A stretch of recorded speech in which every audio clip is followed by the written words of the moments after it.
The teacher is then going to be in a much better position to interact with the child in a way that will lead to de-escalation and decreased, difficult behaviors.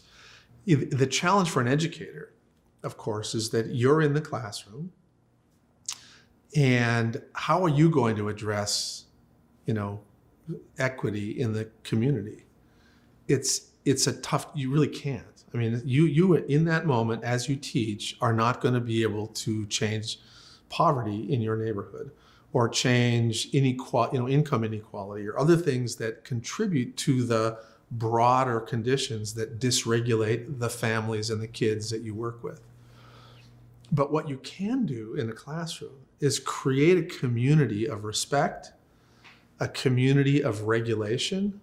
There's all kinds of really simple regulatory things that you can do to make everybody kind of perform at their best. And then you can always focus on celebrating diversity, helping children learn how to not be afraid of differences, but to celebrate differences.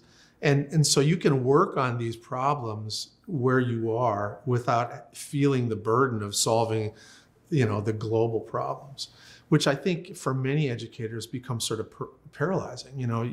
Here we are, you're giving us crap about standards and about testing and about this, and now you want us to be experts in trauma and social emotional learning. And so part of what we try to do in this model is help educators understand that, listen, you have a lot of power in the little moments that you have with these kids.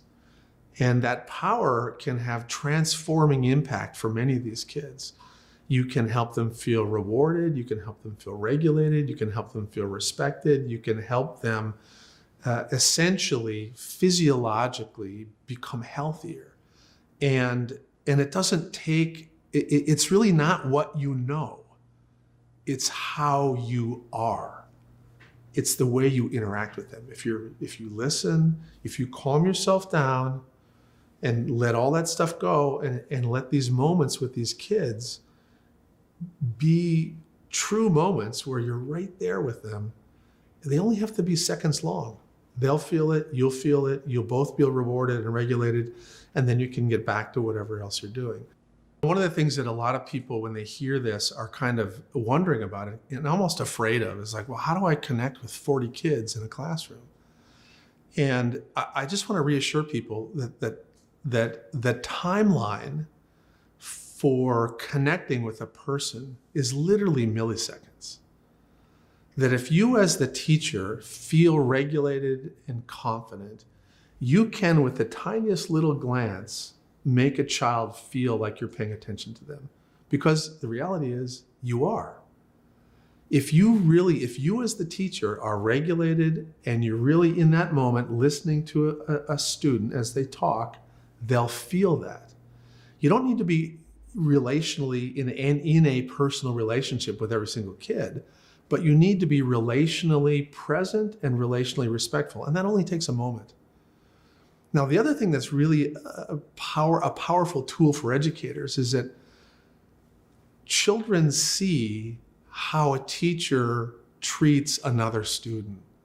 And so if they see you treat another student that's struggling with respect and kindness, they're able to generalize that to how they will treat you.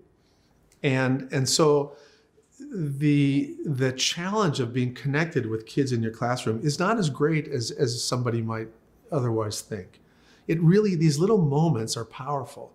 And so in the hallway, if you see a kid that is in your classroom, and you just take a moment and say, hey, what class are you going to? And that wow, you noticed me.